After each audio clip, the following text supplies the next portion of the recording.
बड़ा मुख्यमंत्री हैं और आप लोगों को भी एड्रेस किया कि इनको बड़ी तरजीह आप दे रहे हैं, इनको तरजीह देना बंद कीजिए। ये मुख्यमंत्री नहीं, इसको कोई अक्ल नहीं है।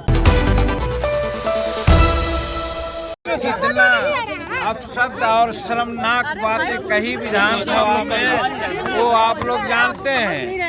और फिर दूसरी बात, हमारे ऐसे शेड्यूल कास्ट के नेता जो नीतीश कुमार से उम्र में भी बड़ा है, राजनीतिक जीवन भी उनसे लंबी है और कह सकते हैं कि क्वालिफिकेशन उन्होंने 68-69 में प्राप्त किया और जीतन मांझी 66 में डिग्री ऑनर्स के साथ आया है। कहने का मतलब कि कम से कम विधानसभा में चुने हुए छोटे बड़े कोई भी हो, सभी माननीय सदस्य हुआ करते हैं। उनके प्रति आदर सूचक शब्द निकालना चाहिए, लेकिन नीतीश कुमार ने तुम तलांग की बातें की और कहा कि जीतन मांझी को कौन कहता है कि मुख्यमंत्री है। ये बड़ा मुख्यमंत्री हैं और आप लोगों को भी एड्रेस किया कि इनको बड़ी तरजीह आप दे रहे हैं, इनको तरजीह देना बंद कीजिए। ये मुख्यमंत्री नहीं, इसको कोई अक्ल नहीं है। तो इस तरह से अपमानित किया गया। हम समझते हैं कि वो जीतन मांझी का अपमान नहीं है, सभी बिहार और हिंदुस्तान के जो दलित लोग हैं उनका अपमान उन्होंने किया। एक राज्य का मुख्यमंत्री जो 13 करोड़ जनता का प्रतिनिधित्व करते हैं और उनके मुखारबिंद से ये सारी बातें जो आई वो निश्चित रूप में विचारणीय है। और जीतन मांझी क्या बोल रहा था, हाँ लोग कहते हैं हमारे और भाजपा के बड़े नेता बोलेंगे कि जो आरक्षण संबंधी बिल लाया और कोटा बढ़ाने की बिल लाया, एडमिशन में भी हम लोग सब एक मत से उसको पारित किया, समर्थन दिया, तो फिर उसमें विरोध की कौन बातें आती है।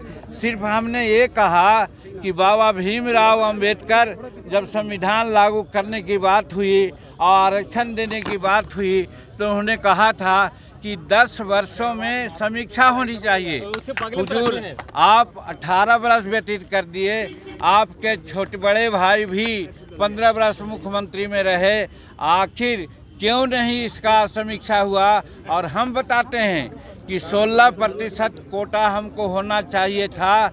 अगर आज जांच किया जाएगा तो वो 7 या 8% से ज़्यादा नहीं है। दूसरी बात हमने बोला कि यहाँ के जो पदाधिकारी हमारे शेड्यूल कास्ट के हैं उनके लिए 1971 में ही रोस्टर लागू है और रोस्टर लागू होने के उपरांत 16% प्रमोशन में आरक्षण मिलना चाहिए। लेकिन आज हमारे शेड्यूल कास्ट और शेड्यूल ट्राइब्स के पदाधिकारियों की गिनती अगर की जाए तो 3.7% उनका प्रतिनिधित्व है। एक शताब्दी में पूरा होगा। माननीय मुख्यमंत्री जी हमको ये बताइए और इसकी समीक्षा कीजिए, इसके लिए आयोग बनाइए और कोई कार्यक्रम अपनाइए। इतने ही कहने पर वो भड़क गए कि इसको कुछ आता है, इसको हमने मुख्यमंत्री बनाया। हम कहते हैं कि आपको भाजपा ने मुख्यमंत्री बनाया और भाजपा को धोखा दे करके अब आप राजद में आए हैं, राजद ने मुख्यमंत्री बनाया। आप कहाँ मुख्यमंत्री बने हैं? आप भी तो इसी तरह से ढुलमुल नीति कर करके पलटू राम बन करके आज सत्ता में हैं। और जीतन मांझी को आप अपना स्वभाव से नहीं बनाया था। आप समझा था कि जीतन मांझी अनुसूचित जाति में भूया मुसहर का लोग है और भूया मुसहर लोग बहुत सीधा होता है। हम इसको बना देंगे तो जो कहेंगे वो करेगा। चूँकि 2014 में चुनाव जब हार गए तो सब जगह से थू होने लगा कि आप इस्तीफ़ा दो। तो इस्तीफ़ा न दे करके एक ऐसे मुलायम आदमी को बनाने का कोशिश किया कि जो वो कहें वो करें। और 2 महीना तक सचमुच में हमने किया। बाद में आप ही लोगों ने कहा कि जीतन मांझी रबर स्टैंप है, जीतन मांझी रिमोट से चलता है। तब फिर हम अपना काम शुरू किया तो उनका पेट में दर्द होने लगा। बहुत सारी बातें किया है वो आपके सामने है। और आज बाबा भीमराव अंबेडकर के चरणों में अपना माला पहना करके और हम लोग रिकॉन्साइल करना चाहते थे कि बाबा हम लोग क्या करें, नीतीश कुमार को सद्बुद्धि दें। और आज ताला नहीं खोला गया, विधानसभा में भी बोलने का मौका नहीं दिया और आज यहाँ पर बाबा का मूर्ति पर माल्यार्पण करने से भी रोका गया। इतना जघन्य अपराध हम समझते हैं कि बिहार के दलित पिछड़ा वर्ग के लोग, महिला लोग नहीं बर्दाश्त करेंगे।